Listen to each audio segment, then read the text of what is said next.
the soul symbols. My name is Shelley. I'm a writer, an astrologer, and a card reader, and I'd like to welcome you to my channel.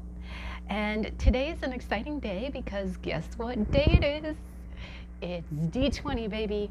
It is the 20th day of the month, which means that we are going to do our monthly Dungeons & Dragons card reading. I did my first official card reading for D&D on November 4th. And what it was is I don't play the game officially myself, but I have many friends who do. And as a card reader, I just thought I really loved the premise of playing the tabletop game. I think it stimulates imagination. I think it allows people to, in a collaborative environment, really explore their psyche and their abilities. And I think there's a parallel to card reading in the way that you kind of interpret symbols and you just kind of use the fantasy base as a way to kind of understand yourself better. And I love that. I feel like that it just like card reading, you get to read symbols and you get to enjoy the story or reading a story from a plot. And I always thought it was so similar that I decided to go ahead and do kind of create a spread for D&D readers or D&D players. And so what I do is I do a freeze frame, and the watcher gets to choose from one of 3 tarot decks. Tarot is the meat of a reading. It's basically the descriptors of a situation. But what I do is you would choose your tarot deck, and from that tarot deck, I have a set of cards called the Raven's Wand Oracle. And what that is it's a fantasy-based deck that actually has stories that go along with the images. There are images, it is kind of fantasy-based. And so what I do is I pull your card from that deck first, and that is the premise of your story. That is the meat of your reading. It's kind of what you are experiencing right now, or your story. Then I take the tarot deck of your choice, the one that you chose, and I go ahead and I will put out cards to show how the current situation, how you are hindered or what holds you back, and then what aids you or what brings you forward in your situation. The next step that I will do is I will use a deck called the Enchanted Map Oracle cards. And I will put that in the center, and that will be the heart, or what I call the dragon's heart of your reading. And then I will also go ahead and clarify or give advice using what we call the Sacred Travelers cards by Denise Linn. And that's just a very positive, it just kind of gives some advice. So basically we look at what your current energies are, and at the end of your reading we do one last final step. I have a set of D&D dice in chakra colors.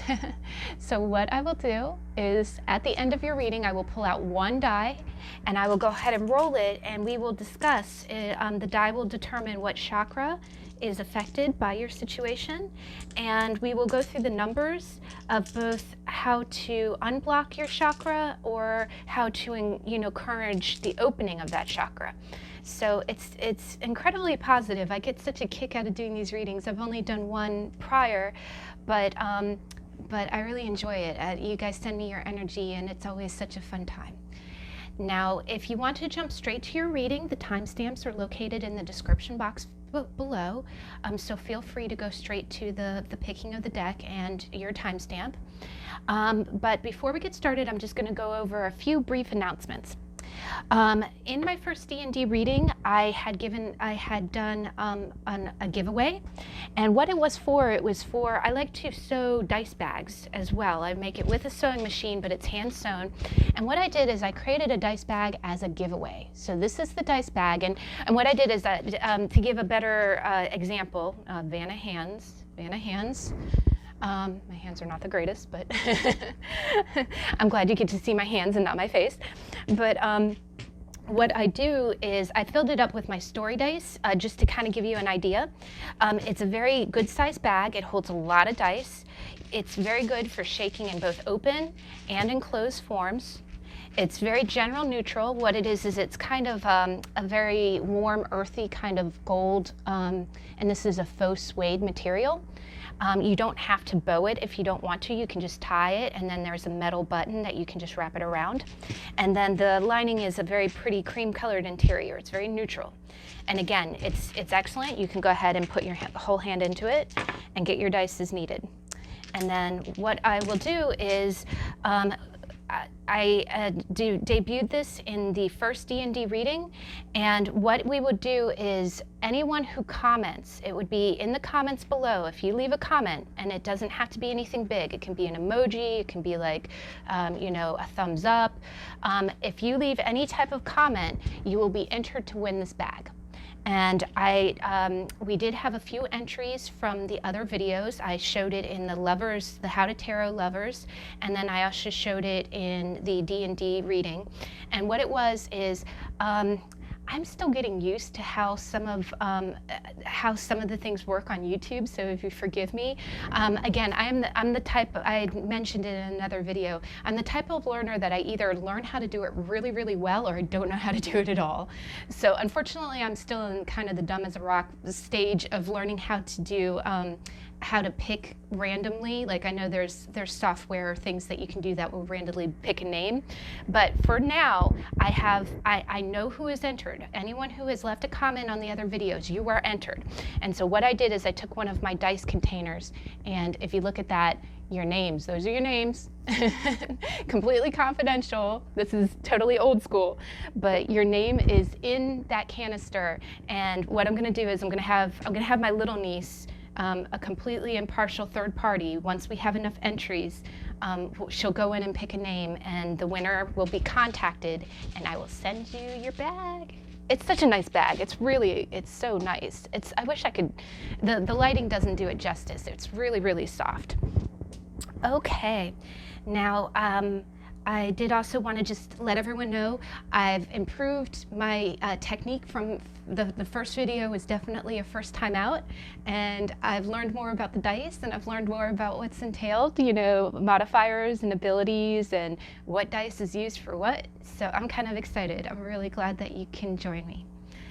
All right, so we're going to go ahead and I'm going to just go over the decks really quick.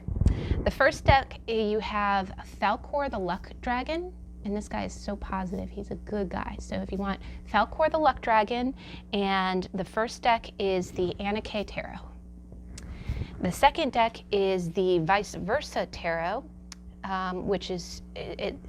And with it, I have a Dalmatian Jasper. That's such a pretty stone. I like spots. I like dotted stuff. I don't know why.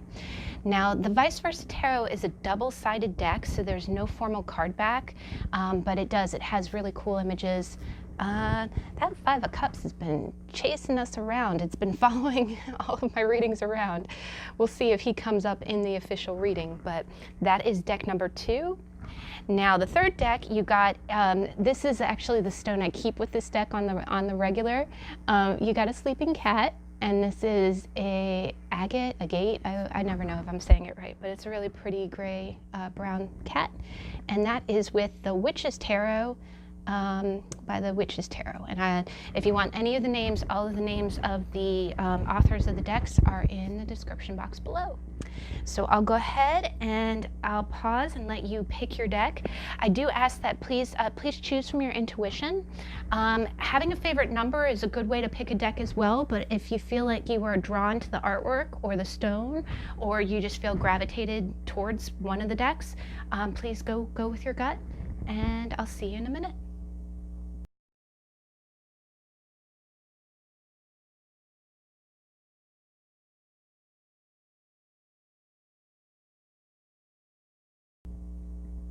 Okay, so deck number 1, the Enchanted Tarot. Let's go ahead. Ooh, I'm sorry. I put my green stone. I always pair with this too. So deck number 1. What's your D&D story? What is deck number 1's D&D story? All right, that tapped out. Okay, got the gift. I'm seeing griffins. Okay, deck number 1. Ooh. All right. What age? Deck number 1. Here, I'm going to kind of put this below or kind of as a clarifier. So what hinders, what holds back deck number 1? What holds them back? Ooh. Okay. And what aids deck number 1? What brings them forward? Woohoo. Okay, that was ask and you shall receive. All right, let's go ahead and get the heart. I really love these cards. This is what is this? This is the Enchanted map cards. I use these a lot for myself. This is the first time I'd be using it on the channel. The heart of deck number, the dragon's heart. The heart of deck number 1's situation. Okay.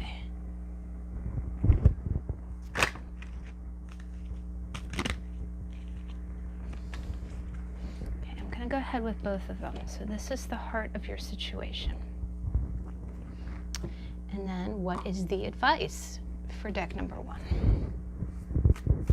All right, we in focus, we filming. Okay, what is the advice for deck number 1?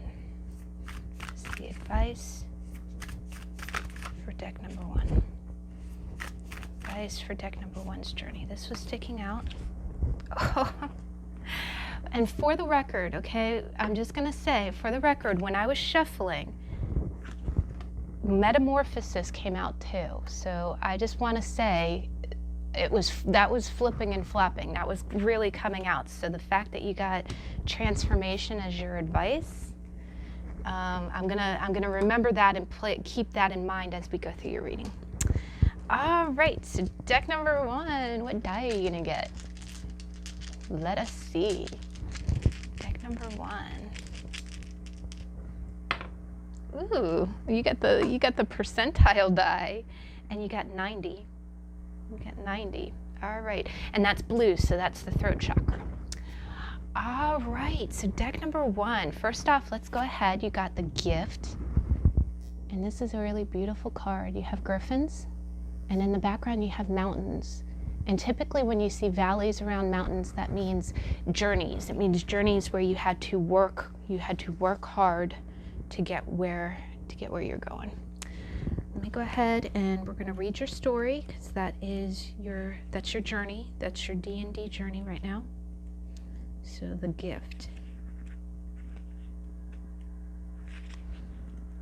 Okay.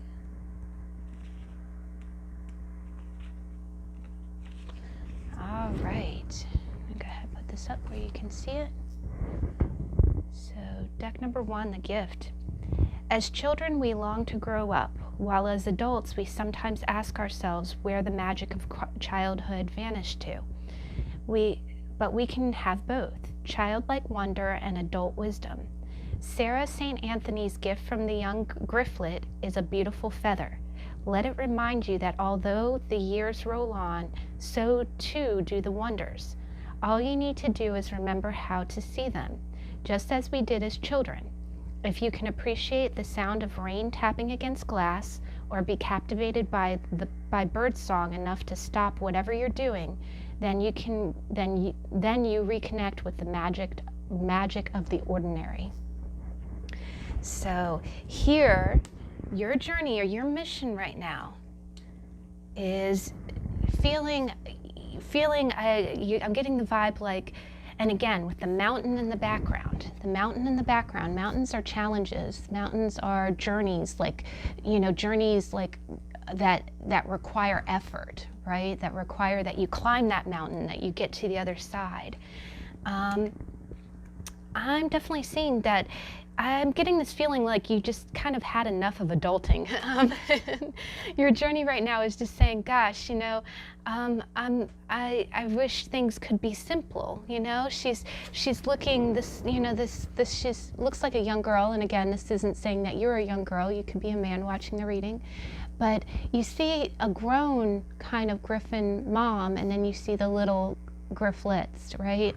And so what she's being reminded of is that, okay, when you're little, everything is simple. You don't have challenges, you don't have responsibilities, and they get very, they get burdensome over a while. You know, it's not easy. Now, the energy that's surrounding this is the Queen of Pentacles. Now, the Queen of Pentacles is a woman who is good with money. She's very organized. If there was a sun sign or an astrological sign associated, I would say Virgo. Can be Taurus and Capricorn too, but basically I'm just kind of getting a feeling like you're getting overstimulated with the fact that you kind of have to organize. The other thing about the Queen of Pentacles is that she serves other people. She's the nurturing feminine figure, and again, you can be a man watching this, but basically you've been kind of in a nurturing. You've been nurturing other people, probably financially, and you've just been she's the character that dots all the I's and crosses all the T's. She makes sure that everybody's insurance is paid. You know, she makes sure that the electricity is up to date and that, you know, that the bill has been paid on time. And it's not just financially either. She makes sure that, you know, all of the everyday living expenses, and the fact that it said the ordinary. You know, I have this thought that I always goes through my mind where I call it a case for ordinary. And what that is that, have you ever just, you know, when it's laundry day, you know, when you have to clean out your car, when you have to do this, you have to do that. Now, first off, I don't believe that the moment that you start telling yourself, I have to, you're going to start making yourself miserable. So what I like to do is anytime I have a laundry list of things to do or a priority list, I like to say, I choose to. If you take out the word have and you replace it with the word choose, you're telling yourself, okay, I don't have to do anything. All I have to do is breathe, sleep, eat, and pay taxes, right? And not even that sometimes, you know, but if you say, I choose to do this, I choose to do this because I choose to go get gas before my gas light comes on, right? You're choosing to take on the responsibilities that you have to get done. But definitely right now in your journey, you're feeling like you handle a lot. You feel like you're handling too much is what you feel like. You feel like you're taking care of everybody else's needs. And it doesn't necessarily, this is, you know, the Queen of Pentacles does it very willingly. She's very generous. All queens are very nurturing. They give of their heart. But again, by the story in your card, the gift is that the girl is being given a feather, you know, and it's reminding her that life is simple, right? It's reminding her of the simple things in life, that we don't have to. We can say, I choose to. You don't have to say, I have to.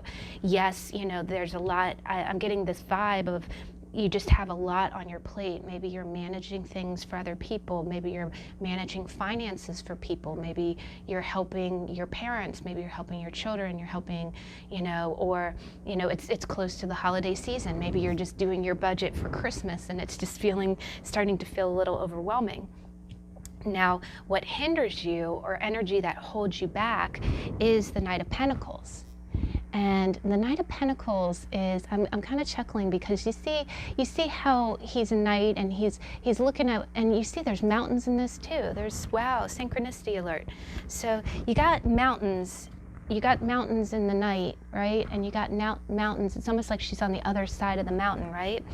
So here you got what it is that the Knight of Pentacles is the slowest moving knight in the deck. All knights are doers. They go on missions. But the Knight of Pentacles, it isn't that he's necessarily leisurely, but he takes plodding steps.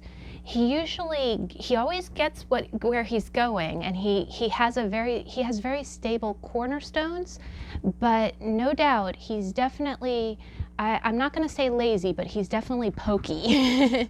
And a lot of times when you see him, especially if you see him reversed, it's just like, oh, for the love of all that's holy, can we pick up the pace a little bit? Can you just go a little bit faster? Because, you know, it's like slow as molasses in January, the speed in which this guy gets things done. And you can kind of see, you know, he definitely does. He gets things done, but you see him sitting, and it looks like the sun is setting. It doesn't look like the sun's rising. going, and he still has that mountain in front of him, right? He hasn't scaled the mountain. He hasn't gotten to the other side yet. So what holds you back? What holds you back is, you know, you got a lot on your plate. You're good at organizing, but again, and the queen is higher than the knight too. It's almost kind of telling you that stick with it. Stick with it. You know, definitely, you know, adhere to the I choose to. You don't have to do anything, but you really don't want to rest in your laurels too long, because that would hinder you. You still have the mountain to climb. You don't have to climb that mountain in a day, but you do have to climb it and get to the other side. And yes, it does feel like a lot right now. It feels like you just, again, #adulting, right?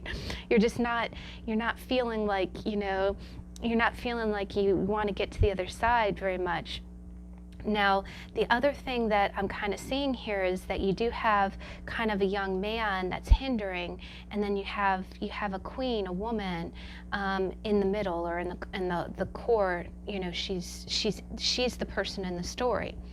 Now, what aids you or what brings you forward is the Lovers. Now, the Lovers, and again, if you get a chance, I have, on Tuesdays, I have what I call my How to Tarot series, and we just did the Lovers.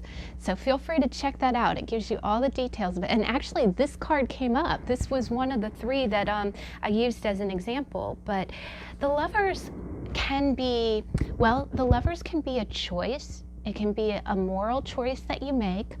But in this card in particular, I'm getting the feeling like this is a commitment. This is a commitment. And it really looks like a relationship. It looks like a relationship that once you enter in, it's almost like the knight is heading towards this queen. And then the moment that they're together, you know, they're going to be very happy. But what it would be is that it's a very long road to hoe. You know what I mean? It's gonna require the fact that these are pentacles. You got pentacles here. You got pentacles here.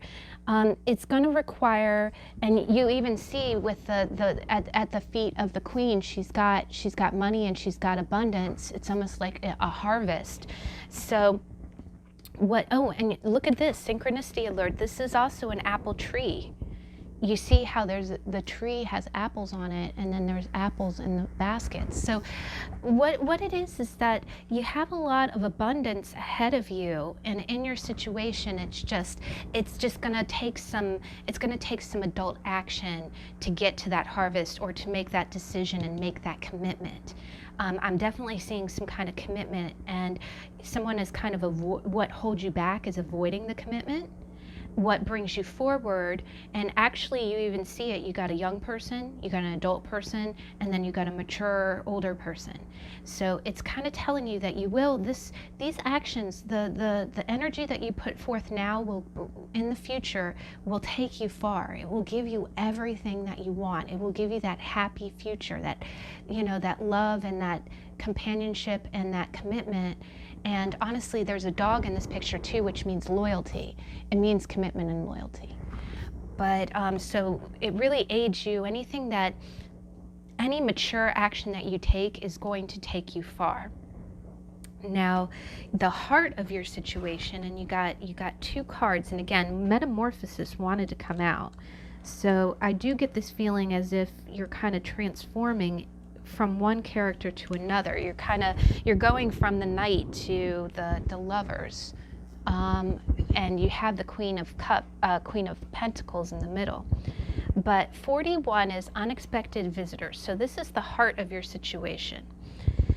Detours, surprises, and paradigm shifts. Expect the unexpected. No matter how detailed your plans are and how clear you believe the road to be, there are times when the best plans are waylaid by unforeseen circumstances.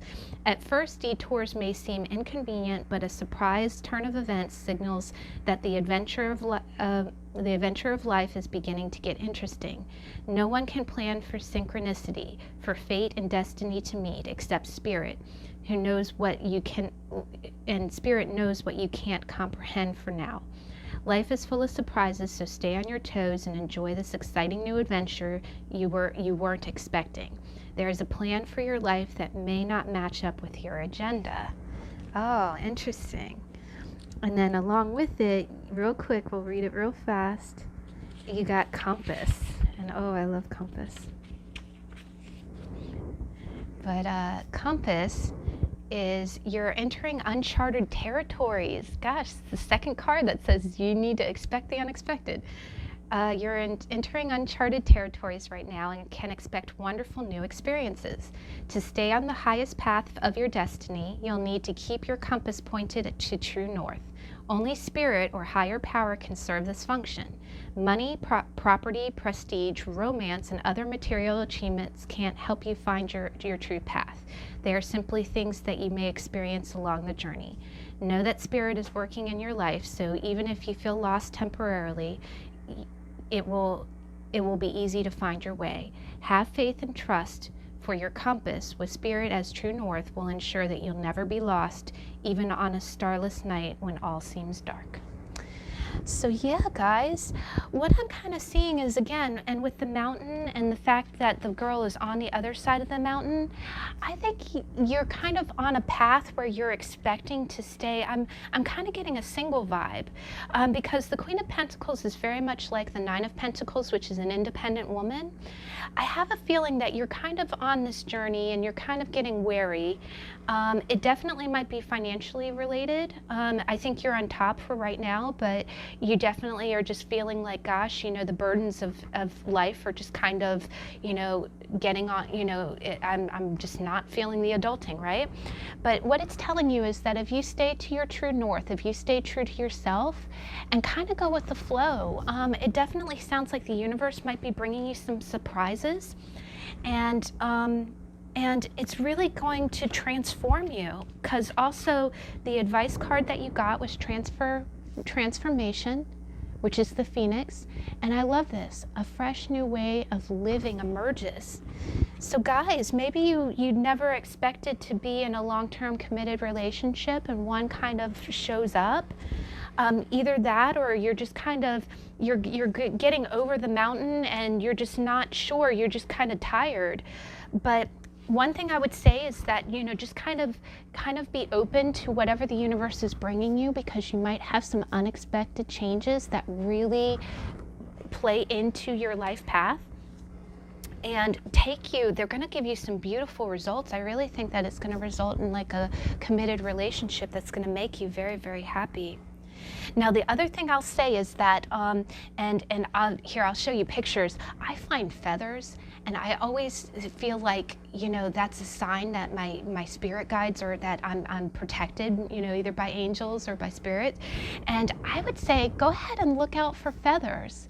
I think if you want, you know, maybe if you're feeling uncertain, maybe somebody shows up unexpectedly, go ahead and ask the universe for a sign. Say, hey, send me a feather. and see if feathers show up in your path. I'm curious. And if you're so inclined, let me know if you find that, because I really think that you're on a good path. Now, your chakra die is the throat chakra.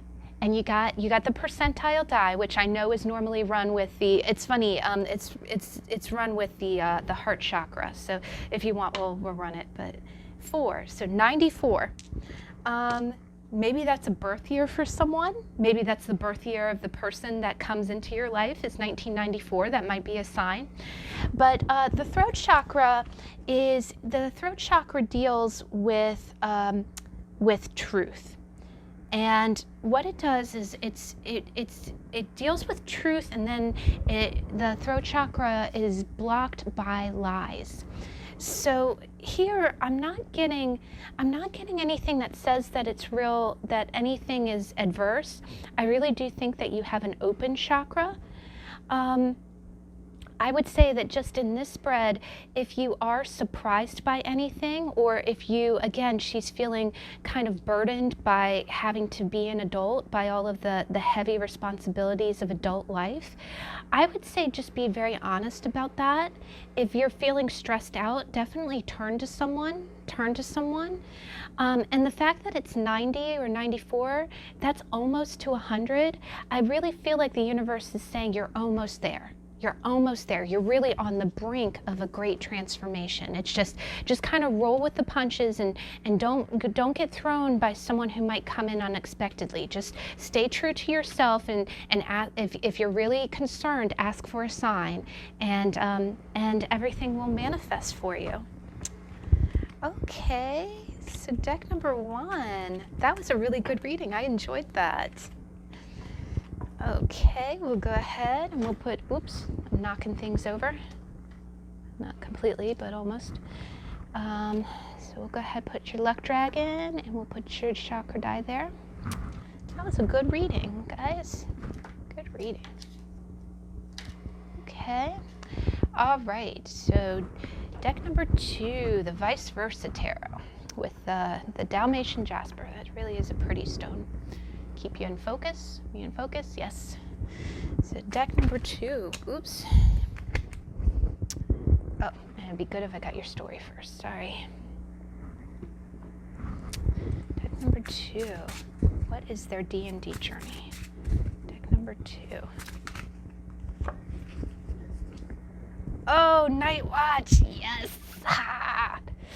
You know, this deck, the Ravenswan, has a lot of real masculine cards. And the first reading, we kept getting all of these like cat-based cards, and I'm like, oh God, they're gonna, if it's possible to be booed off YouTube, people are gonna be like, this is a girly deck. But it's not a girly deck. It's not a girly deck. You got Night Watch, and you got, oh, I love this wolf guy. He shows up in other cards too. I won't tell you what it is. I'll keep it a surprise. But sorry, I'm all excited. You guys send me your energy, and it's always a fun time when I do the D20 readings. Goodness. Okay, Night Watch. So deck number 2. What hinders deck number 2? Whoa. All right.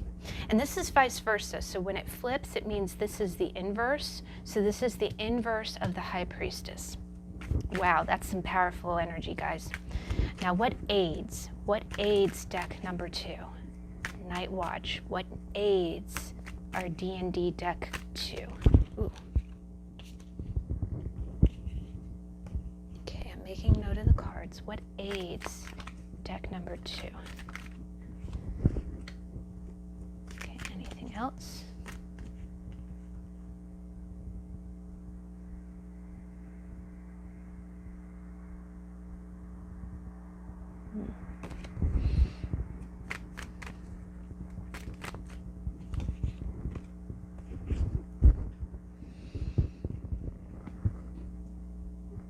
Okay, and let's go ahead and let's get the heart of your reading. The dragon's heart. Can you see? Yes. Whoa. All right. You saw that, right? That just was like boom. Boom. So let's see. What is the advice for deck number 3? Deck number 2. Okay, one more.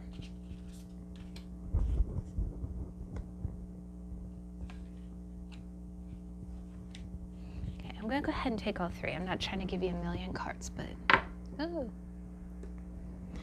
This card came out last reading, and the last D&D reading, so I wonder if it's the same person. I remember, I think it was deck 3. All right, and what is your chakra die? So deck number 2, what is your sec? Oh, gosh, okay. So you got the sacral chakra. No, not sacral, I'm sorry, solar plexus. And you got the number 12, and it's solar plexus. Yep, solar plexus, and it's a dodecahedron, which I know you don't roll very often. It's like, I don't know, unless someone's throwing a lance, which I don't think anybody threw. He's got like I think that's a short sword, so that's not even like, what would that be, like a, you know, a D8, maybe a D6, but yeah, I know you don't see this one very often, but I love, you know what, my astrology deck dice are all D12s. They're dodecahedrons, and I love the name. I'm sorry. All right, I'm gonna get with it. Don't mind me. Okay, and so we got the heart of your reading. All right, let's go ahead and let's read your story. You got Night Watch.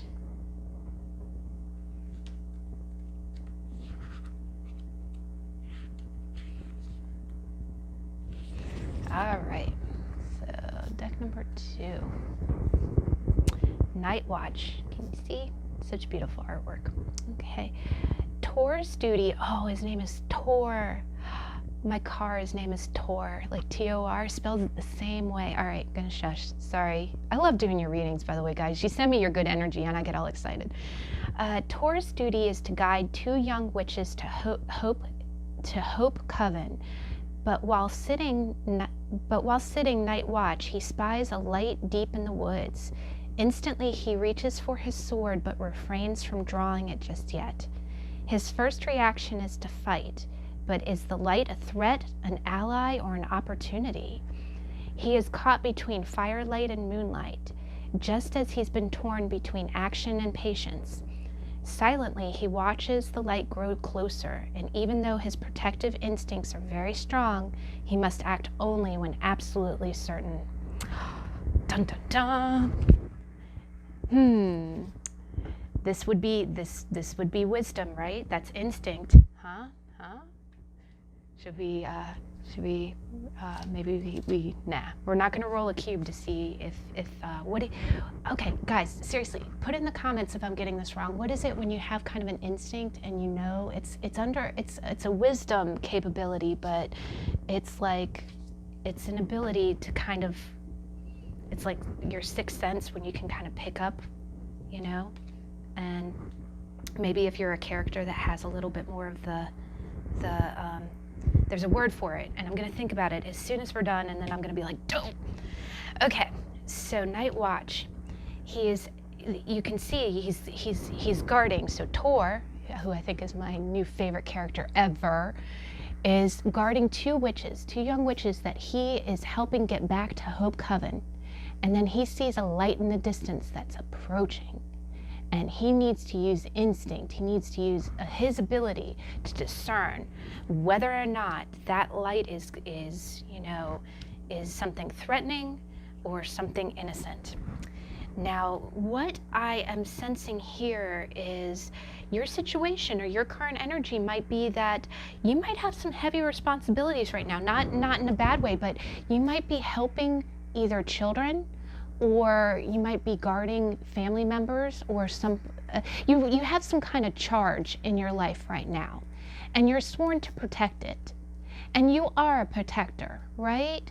And again, please, in the comments, teach me, oh wise ones, is this like a rogue person, or who would be someone who travels with the group and protects others, but and who would be more of an animal wolf spirit? Now, I believe that you have responsibilities now that maybe might be protecting children or might be protecting loved ones. And I think what's happening is something is in your life that has you kind of on guard.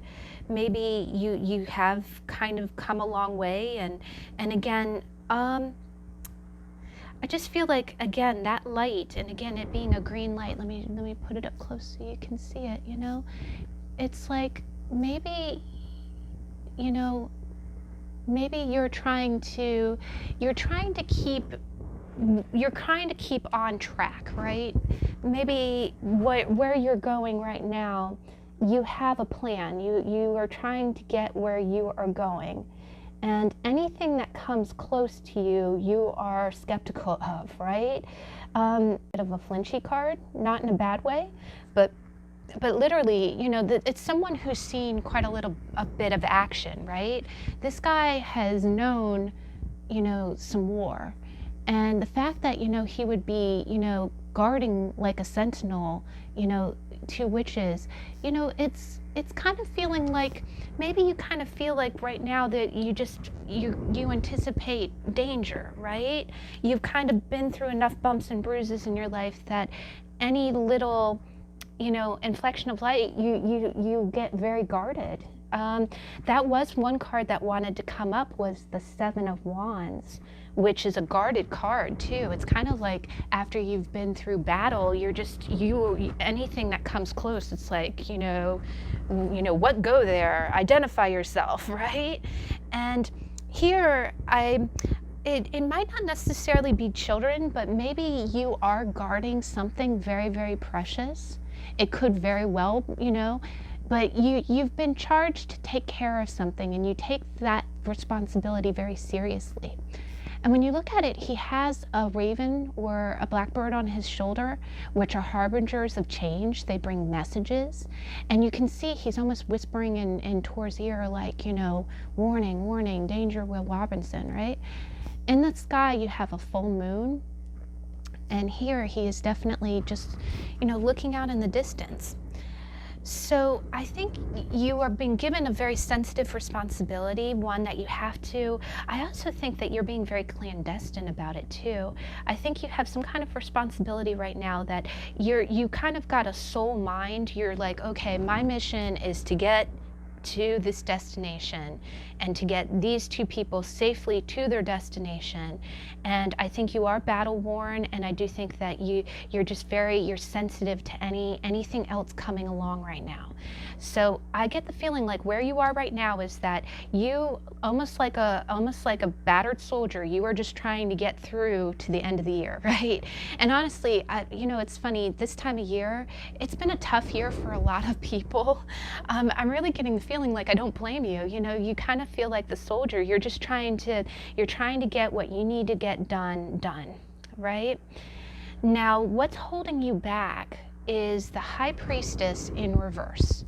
And the High Priestess in reverse is the High Priestess, and again, I did a how to, on Tuesdays I host what I call How to Tarot, and we went over the High Priestess. If you get a chance, check out that video. But the High Priestess, when she is in the reverse or when she is blocked, it means things that are hidden. It means things that are not, you know, not shown to you. It also means things that are deep in your subconscious, things that you're not acknowledging.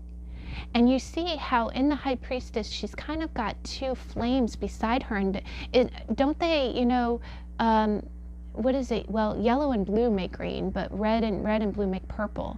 But he definitely has this kind of light in the distance. It's almost like what you're afraid of really is what is pulling you back, right? What you're not acknowledging in yourself right now, or there are things that are hidden from you. And the other thing is the High Priestess rules instinct too, and she also rules waiting. When the High Priestess is in the upright, it means waiting and watching and just kind of going with your gut. When she's reversed, it means not listening to your intuition or not waiting. So it means kind of it really does mean that there's something in your psyche or something in your gut that you're not listening to. So here, again, he doesn't know what's coming forth. He's not sure if it's danger or not.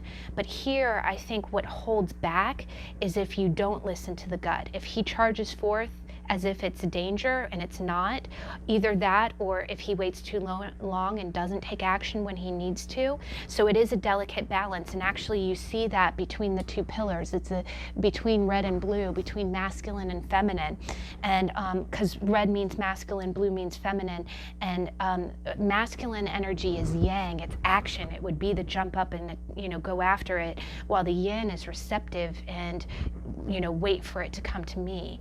So I think and you see it's behind him, so it's a good thing that he's waiting and using his discernment, but there is something hidden from him. Now, what brings you forward is the Page of Pentacles. Now, the Page of Pentacles is the messenger, he's a novice, he's a learner.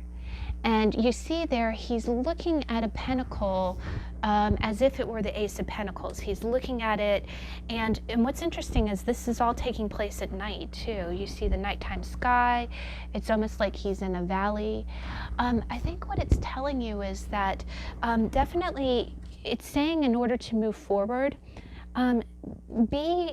be innocent and receptive like a learner. Like the page is not a knight, he's not a king, he's not experienced.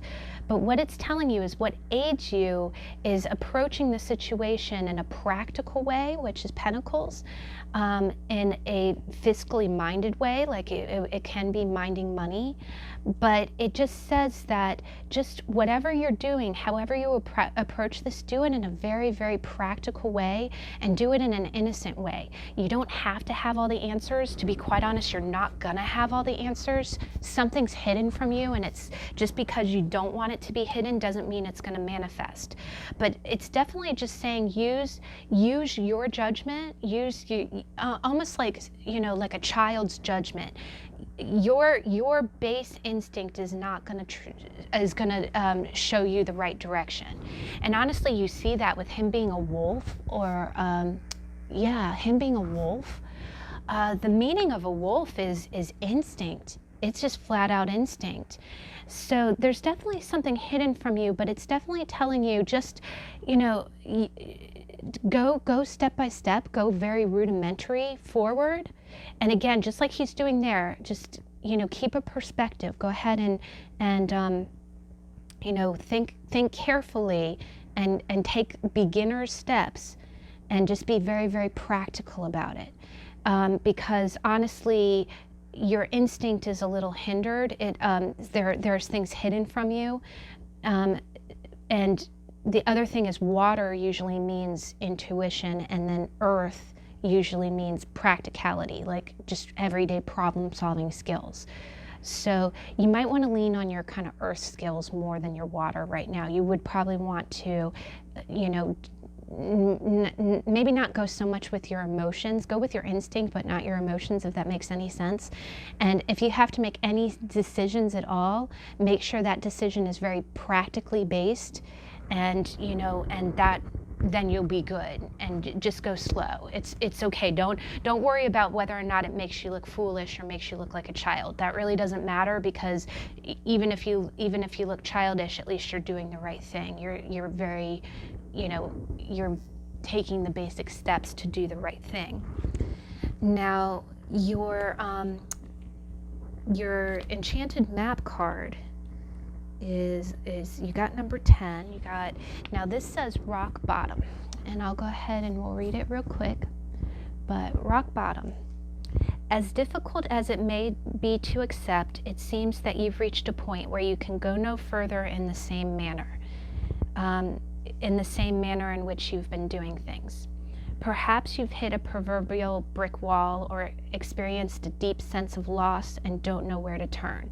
The old way of doing things must be discarded fully in order to move onward and upward. A new direction and new strategy are called for. The only way out is through surrender. Accept things as they are and admit that you have no idea what to do next. If you wait in that heartfelt moment of release, then a stairway will appear like magic, and all manner of synchronicities will show you the way to higher ground. The rock bottom card is a sign that a miracle is about to occur, but only if you let go completely. So, wow. And honestly, the High Priestess is a major arcana.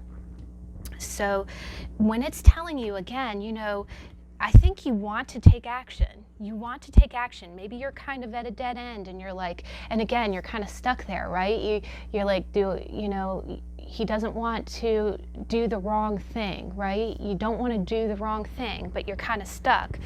But the thing is, the High Priestess, when she goes upright, she knows what to do. But when she's in the reverse, it means that there's some aspect that you're not aware of. And again, so all you need to do is, again, kind of let go. Don't jump, take things very simply.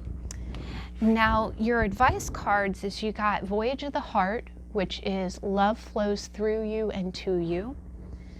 And then the two clarifying ones is you got Traveling Lightly, which is simplify your life, and Embracing Enthusiasm, which is shout to the heavens with happiness. So I think what it's kind of telling you, and again, I just think that the fact that it says, you know,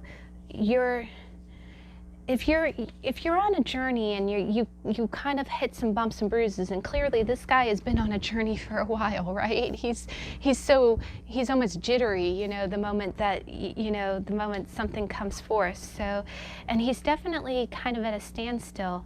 I think it's just telling you that, you know, kind of go with the flow. Love flows through you and to you. So I definitely see that it's saying don't push it. You know, don't push it. Don't take any sudden actions. Go very slow. The Page of Pentacles is about going slow. It's seriously all the Page and the Knight are the slowest moving in the deck. They take very, very deliberate steps. So, and here it's saying, you know, simplify your life. So it's telling you, you know, if there's anything that's weighing you down, you know, don't just you know, you have nothing else to lose, right? You know, we've kind of hit the end of the road. You know, in order to get back on track, you just kind of have to surrender and admit that you don't know what's going to happen next, but just know that it's nothing that's going to harm you. And then the other side of it is Embracing Enthusiasm, shout to the heavens with happiness, which I know is kind of a goody two-shoe card because you see butterflies and it's like, yes, you know. Sometimes when I'm having a really tough time, I get one of those cards and you just kind of like eye roll. But I think what it's telling you is that, you know, we're not put on this earth to be miserable. You know, we're not. We're really not. And, you know, it's funny, sometimes when I look at this too, you know, it's like, look at this guy, look at Tor, you know.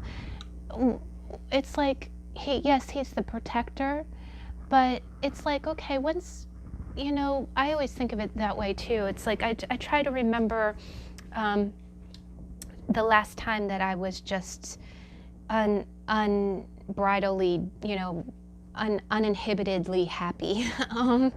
You know, I kind of had a sad event this last year, and I'll look at pictures of me and my dad, and it's funny how there's a few pictures that I am just laughing my butt off.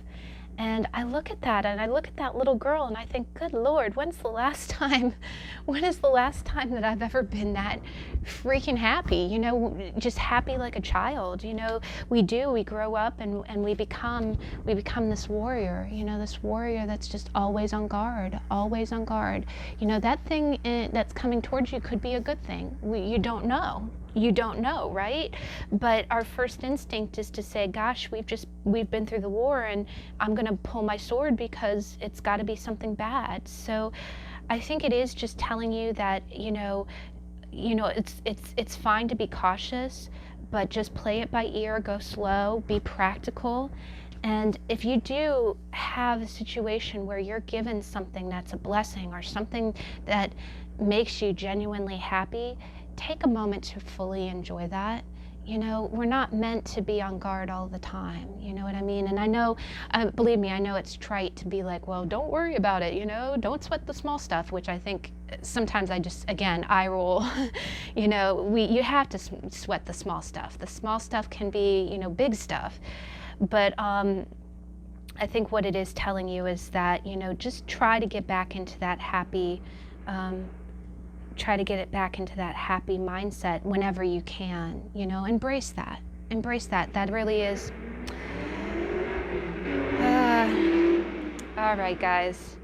If you are not familiar, that is Dude with No Muffler. And God, he audio bombed my last reading. He is a guy with a souped up Camaro who intentionally has some kind of specialty car kit that makes his muffler sound obnoxiously loud. And I am inside of a house with insulation, with thick insulation, and I can still hear him. And I don't know what it'll equate to in D&D money. I don't know how many pieces of gold, but if somebody can like stun his happy butt, I would be eternally grateful.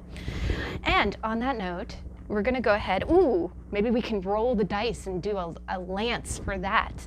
Or what is it? What's the other one that you can do with it? I know a great axe. Can we throw a great axe at him? Please? Thank you? No, I'm kidding. I'm kidding, sort of.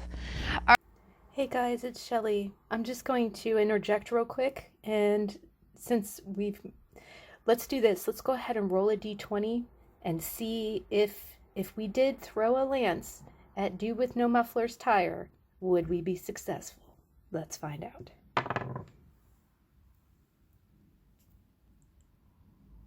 Drew an 8. Probably not. Darn it. And let's see if it's under 10. Yeah, not successful. All right, we got to deal with it. So all right, so you got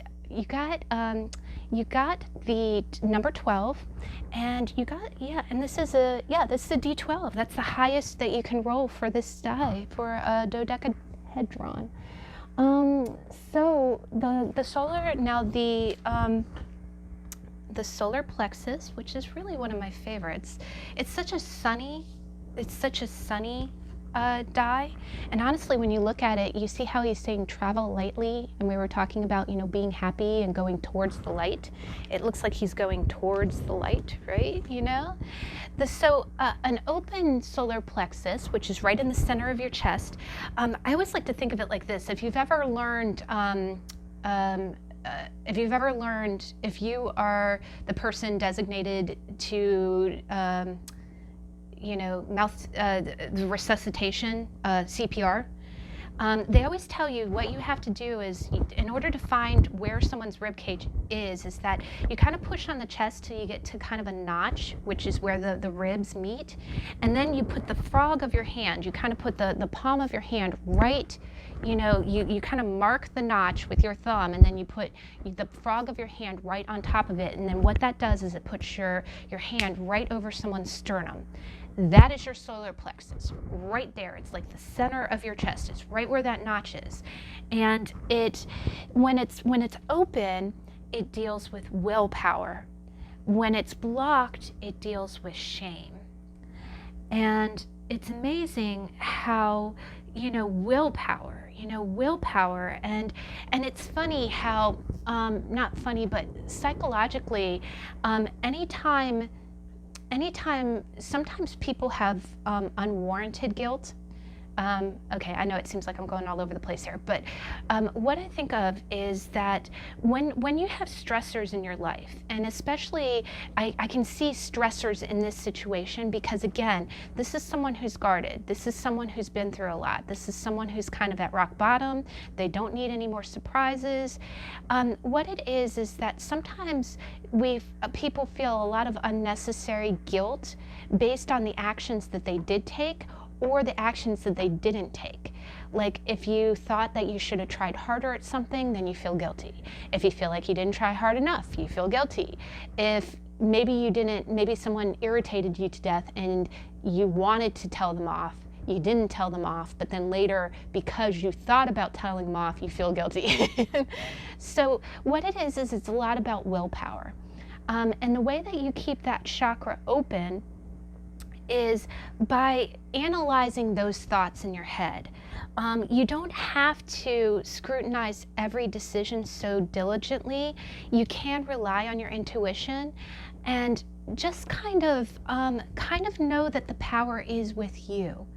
The other thing that I think of here as well is that you don't have to have all the information to make a decision. Like, you can take action without knowing all the facts, but it's up to you. If you do take action or if you don't take action, it is okay. That was your free will choice. And whatever free will choice you make is the right one. So try not to feel bad about it. Try not to feel any shame. Just tell yourself, and even if you feel like you made the wrong choice, tell yourself, I made the best choice that I could. I did the best job that I could. And look at this guy. This guy doesn't, you know, even if this guy made a mistake, you better believe that that was an educated one, you know, that he did it for the right reasons, right? So just remind yourself of that. You are Tor, right? You are Tor, and that is a badass character, by the way. If I ever create a D&D character, I will go with that, whatever that is. If that's a rogue, please tell me what that is, because that's what I want to be. But just know that, you know, your choices are your will, and you need not feel any shame. You need not feel any shame. You did the best job that you could do under the circumstances. That's what I see there. And honestly, that goes with that so well. And that will open up your solar plexus chakra. And honestly, that's the highest roll that you can get, which is a 12. And because it's a 12, I think that you get a +1 with that. Is that right? Yes. And I think that would definitely, if you do get you got a 12 + 1, 13, I would say put that towards your wisdom or whatever that capability is.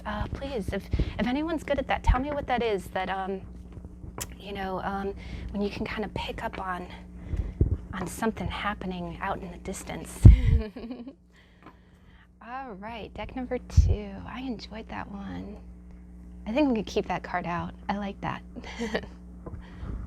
There's another one in there. I won't tell you the name because hopefully that'll come up in a future reading. All right, so deck number 3, the Witch's Tarot. You got the Agate Cat, and let's go ahead. We'll get you leave your cards there. Keep getting ahead of myself. So deck number 3. What is their D&D story? Deck number 3. Ooh, ba-boom, ba-boom. All right, standing tall. I like that, guys. All right, so what hinders? What, standing tall, deck 3, what hinders? Okay, what aids?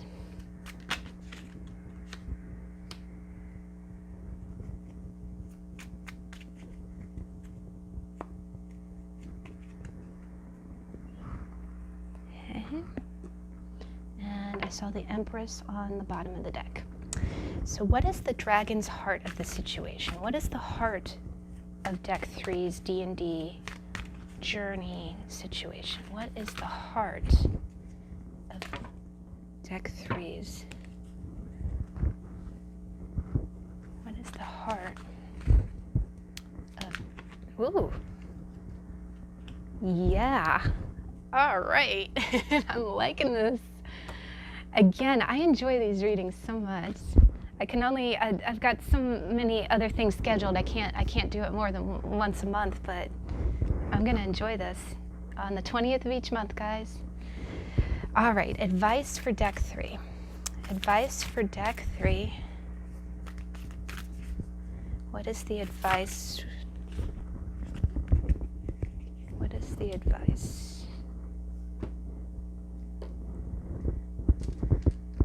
And what is the dice?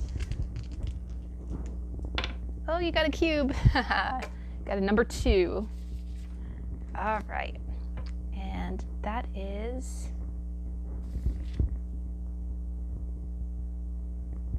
oh, crap. Crapioca. All right. Please don't be mad at me, deck 2. I described deck 2's as being the solar plexus, and this is the solar plexus. That was the sacral chakra. Oh, oops. Sorry, guys. All right, I will note that on the video, and I apologize. I will get that better. That's a very golden orange color, but you guys got the solar plexus, so we'll go over it. All right, so let's go ahead and read your story. Let's start with your journey, standing tall. All right, deck number 3. So your D&D journey is, as Wildwood's coven mother, Valenia Golfoss, watches over her witches from her treetop abode as she has for over 50 years. She is proud of them all, and although she is their chief, she regards herself as there to serve them. She is mindful of their needs and finds her own spirit lifted when she lifts theirs. when she lifts theirs. In this way, goodness begets goodness, and Valonia's example ensures that Wildwood remains a bastion of healing and love. So, she's the matriarch. So she's like the headmistress of all the witches. I love the little griffin. It's really cool. You see, she's really beautiful too. I always love it when people have gray in their hair. I think it's very becoming. But now, so what it is I definitely get out of the fact that it says goodness begets goodness, and the fact that there's sunny skies and there's green, which means growth. She has a staff there, which is like the Ace of Wands. It's like the beginning. And just like anytime a school year begins, you always feel so excited. It's like looking at a new generation. And I definitely get, you could be a mom or you could be a mentor. And basically, I'm definitely just getting that your current journey, is that you are teaching or you are a leader for others, but not even but the beautiful thing is that it's never, you know how they always say, those, if you can't do, teach. I think just like everything in life is a cycle. It's amazing, like even, me doing, like when I do these readings, yes, I host the readings, it's your energy, I do it for you, but your stories teach me so much. Like I learn, and I assure you, when I do spreads for myself, I get certain cards all the time, certain themes pop back up because I know what's going on in my life. But here, it's kind of the same theme. It's like this kind of figure eight of energy, you put energy into, she puts energy into her students, or, and she looks at them like her children. And her children really give her life force back, right? So here, I feel like and again, as we come up on the holidays, I feel like you are kind of just feeling that symbiosis of energy exchange. You feel like the holidays in themselves mark the end of a year. They mark the end of a cycle. They mark, a conclusion of a time period. We get all our traditions back. We get to eat pumpkin pie for the first time, and pumpkin spice lattes, all that good stuff. But I think it also reminds us that, you see how much the children have grown. You've seen how much you've gone through. I think that's the other thing, is that I feel like 2019 for a lot of people has been it's been an eventful year, and sometimes in a not so happy way. And I think the fact that you've come this far, you've done what you've done, you've taught or you've learned, and the fact that that new blood, you see how the kids have grown, you see what they're doing, you see, and if you contributed to that, or it's again that I always think of the figure eight, the infinity symbol. It's like you put energy in and it comes back to you. You put energy in, and I think what, now what it's saying is what holds back that energy or what hinders you. You got the Six of Pentacles. Now, the Six of Pentacles it's about balance. It is about give and take. It's about because it's pentacles, it can be fiscal, it can be financially. But basically, it usually, what I always notice about this card is, it's funny, it being a six, the card, when it's in its positive interpretation, can mean equal balance, meaning that you see someone who is kind of affluent. On the traditional Rider-Waite-Smith, you see someone who is clearly well-dressed and has money, and then you see him holding a scale and giving money to what looks like, those who are less fortunate, or it looks like kind of like someone who's begging. Now here you have someone who looks like a wealthy father or father figure, and then you have children.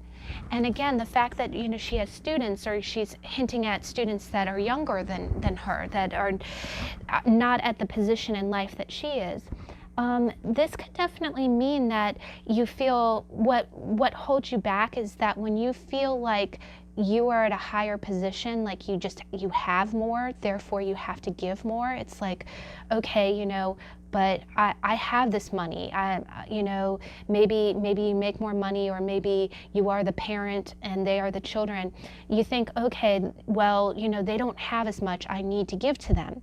But here, the fact that it's putting it in a hindrance position, it's kind of telling you that you don't really want to go with that mindset so much. Yes, it's fine to help your kids, absolutely. But it's funny, in the first D&D reading that I did, there was one card, the first card that we got talked about letting people learn, but, you know, that like letting kind of stepping back and, you know, letting someone kind of get their bumps and bruises. It's kind of the same thing that I'm getting here. If you are helping out children financially, or if you're helping out others, either, you know, physically by, you know, doing work for them, or helping them out by giving them money, here it might be telling you that yes, you get energy back. You feel like, you know, they are your life force just as much as you are theirs. But the fact that it's saying this is holding you back, it might say that you just need to kind of step back from that a little bit. It's not a bad thing to help people out, but the other thing is that the way that people learn, the way that these children would grow up and learn to accumulate that wealth, is by kind of letting them get their legs a little bit. Definitely not in a bad way, but, you know, for example, say for instance, you know, you pay for the phone bill for your child, and then one month they rack up the data, you know, or, you know, you ask them a million times, okay, you need to put your phone on the Wi-Fi when you're at home, and they don't do it and they rack up the data. What you may want to do is you want to say, you know, you would probably want to get a little bit firm with the rules. Yes, I am here to help you. Yes, you are my pride and joy. It is my goal, my privilege to help you through life. But you do need to learn that if you know, I'm not here to fix every mistake. I can't, you know, just because I'm the adult and you're the child, it doesn't mean that I swoop in and fix it. You have to learn a little bit. Now, and again, this isn't telling you to be stingy. It's not telling you to withhold, but it is just telling you that, you know, it might feel a little bit uneven, and you want to keep this balanced. Right? You don't want it to be one extreme or the other. You don't want to be giving too much, and you don't want to be giving too little. And, you know, so definitely, and what that does is that contributes to you being that teacher too. Because, you know, the benefit is you're not doing it to be hard on anyone. You're doing it to help them learn what they need to get through life. And they need to learn that, you know, and if you do it in little baby steps, which you are, I can see you're very well versed of, you're an experienced teacher. You know, you would know exactly, okay, let's start with, you know, this one bill. We'll let you pay your phone bill. And then, you know, I'll kind of back off. I'll take care of everything else, but you take care of the phone bill. And then that is you doing your job, and you are raising them. And honestly, it's more of a service to them because you're teaching them how to be independent. And that's very valuable. That's more valuable than anything else. You know, that's better than anything that you could do just by, you know, overcompensating. Now, what it tells you moving forward is what aids you is the Seven of Cups. And the Seven of Cups it's the card of choice. It's the card of saying, look at all these options that you have in front of you. Now, I like this card because it has kind of a wizard on it, you know, and the cool thing about the wizard is that normally this card has someone that looks like a silhouette, and it just looks like someone who's kind of confused. He doesn't know what cup to go with. Now, but here, you know, with it being a wizard, and look how powerful he is, you know, he knows. It basically, I kind of think of the magician card. It's like this wizard, whatever cup he chooses, he can manifest it. He can make it happen. And so, and again, you have a lot of different choices. You have a castle in one. You have what looks like a little bit of a sea monster in another. You have gold coming out of another. A butterfly, which can be transformation, a new life.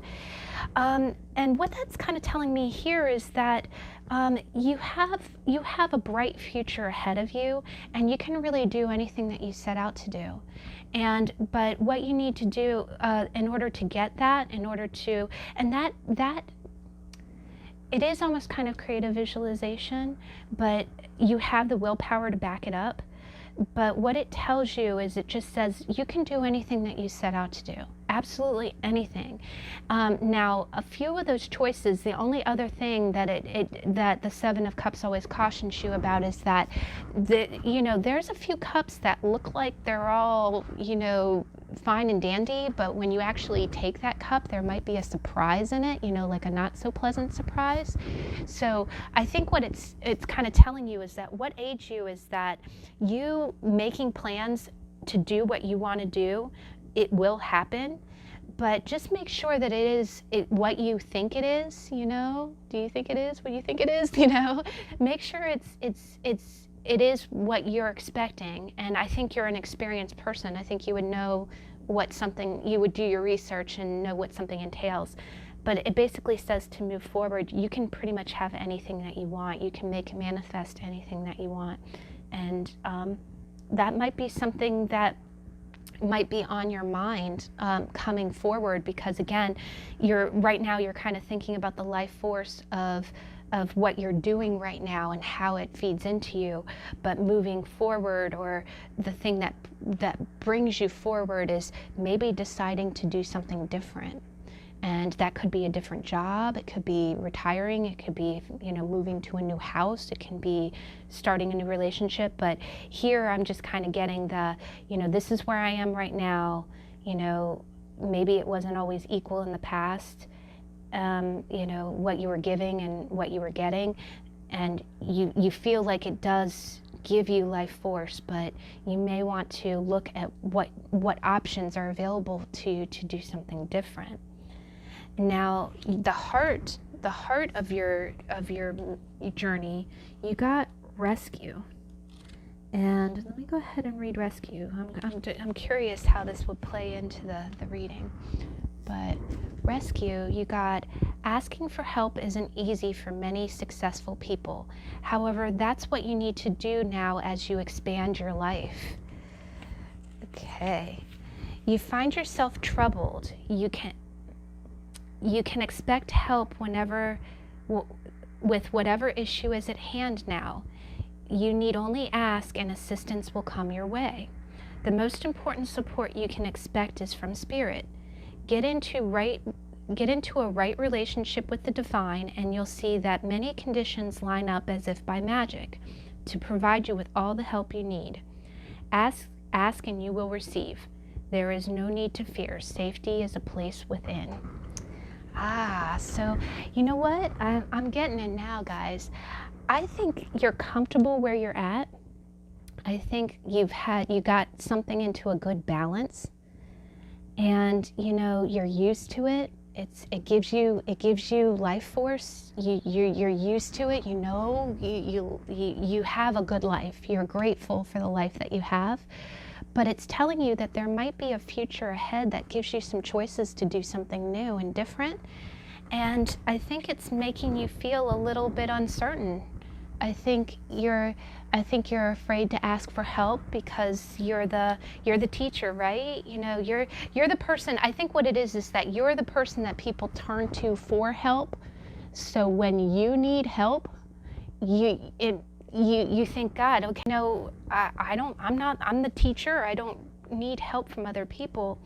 But here it's telling you that, you know, if you turn to spirit, or if you ask for help, I was just saying, you know, in deck 1 about how anytime, if you're in a position where you don't know what to do and you'd really like some advice, and you want that advice from a person, you know, maybe you need a mentor. It doesn't have to be family or friends. It might just be a stranger on the street that just starts talking to you and gives you the insight that you need. But I always like to ask the universe, if I'm feeling lost, you know, and especially the 7 of Cups, that's a feeling lost card. That's like the, wow, what do I do? What do I do? I don't want to pick the wrong cup, you know, and I'm in a good place in my position right now. You know, I actually got a balance, you know, but what do I do? You know, it's okay to ask for help. It's okay to say, well, what can I do differently? You know, what changes can I make?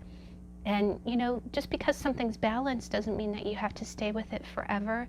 But I understand your hesitancy, because it gives you life force. It's a relationship that you have, and, you know, it could be a work relationship. It could be, you know, it could be a job that gives you a lot of, you know, and the fact that this lady looks more mature, you know, it could be looking at retirement. But don't be afraid to ask for help. Just kind of look, what it's saying is that what aids you is looking at your options or considering your options. And don't be afraid to ask for help. If, you know, just tell Spirit that, hey, I need some guidance. You know, can you send me someone, or can you send me a sign? Send me a sign. And then cleansing waters, you got, for your advice, you got cleansing waters. And purification activates vibrant life force. And the fact that there's a stream, like there's a waterfall in this card as well, rescue, and I think what it's telling you is just really kind of cleanse, you know, kind of do a purge of your emotions. The Cups is also water. The thing is, you know, what's holding you back is, I think that you're a very practical person, and that's a good thing. I think you're thinking practically. You're thinking, and that's excellent, because, you know, it's foolish to just say, oh, okay, I need to move. Let me just pick up and go anywhere, and it'll work out. That's not smart. That's not practical, right? So she knows what has worked for her in the past, and she knows that, you know, she's wise about the decision that she'd make. But here, it might be telling you that the advice is just kind of to kind of get into an emotionally cleansed state, and I know that's kind of weird.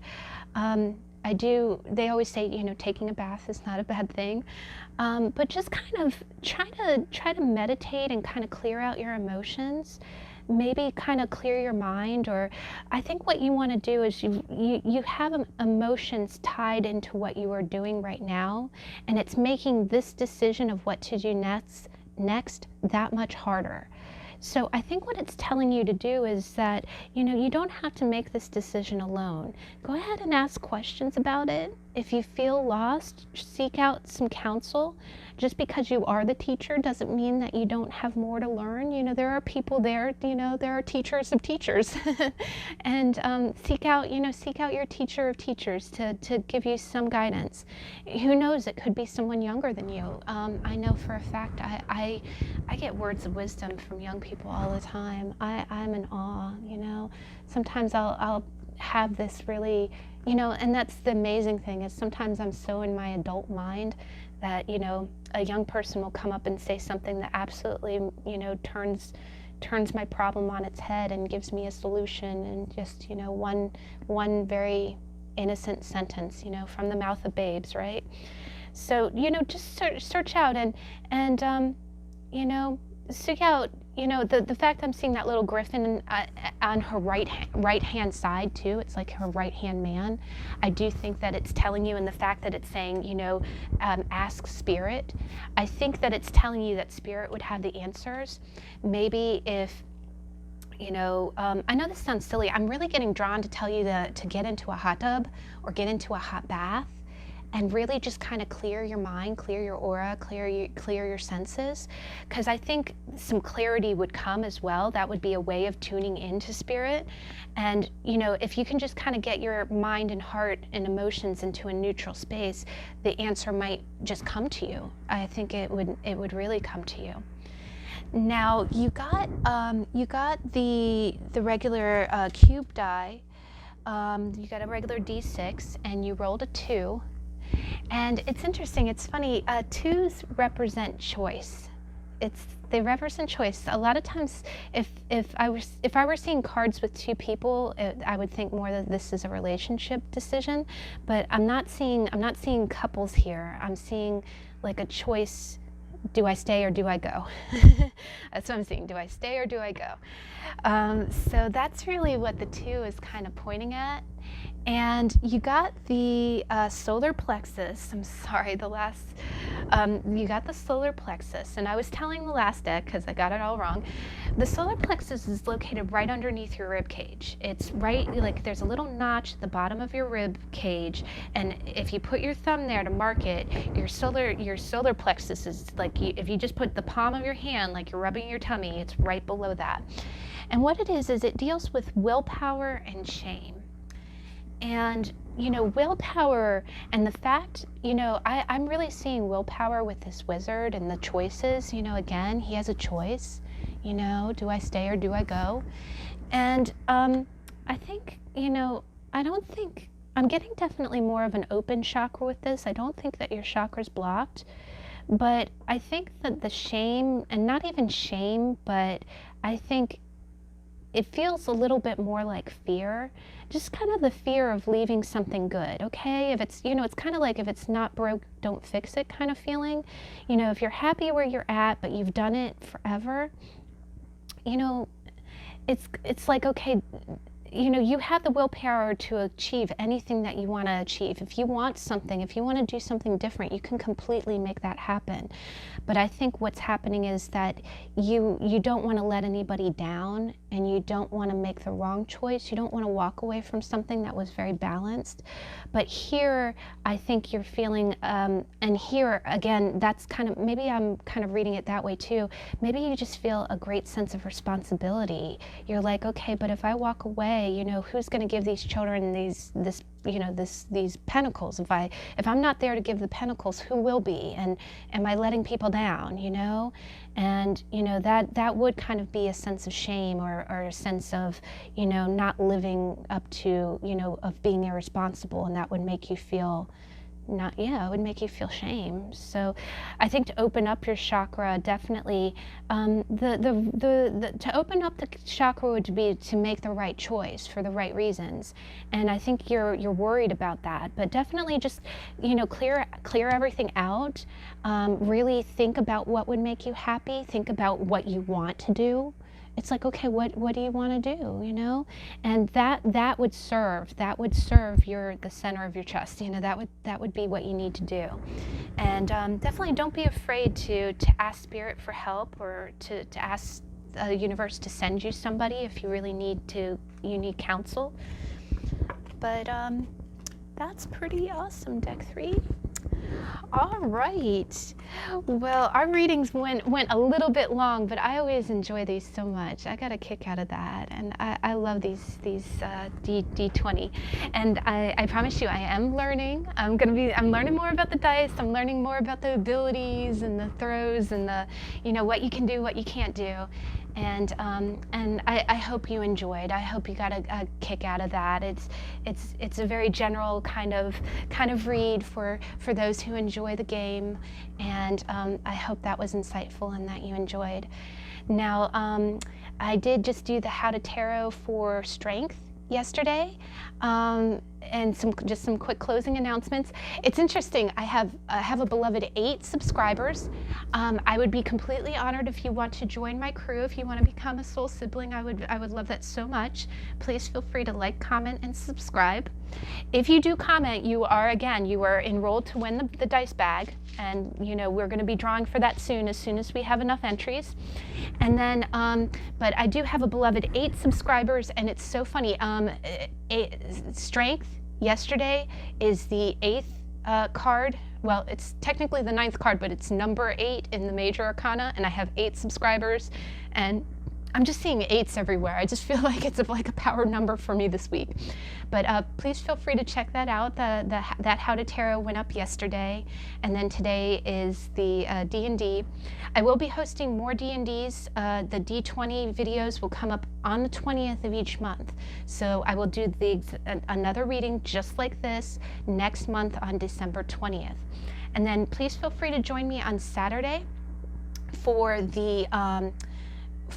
this week's weekly energy reading.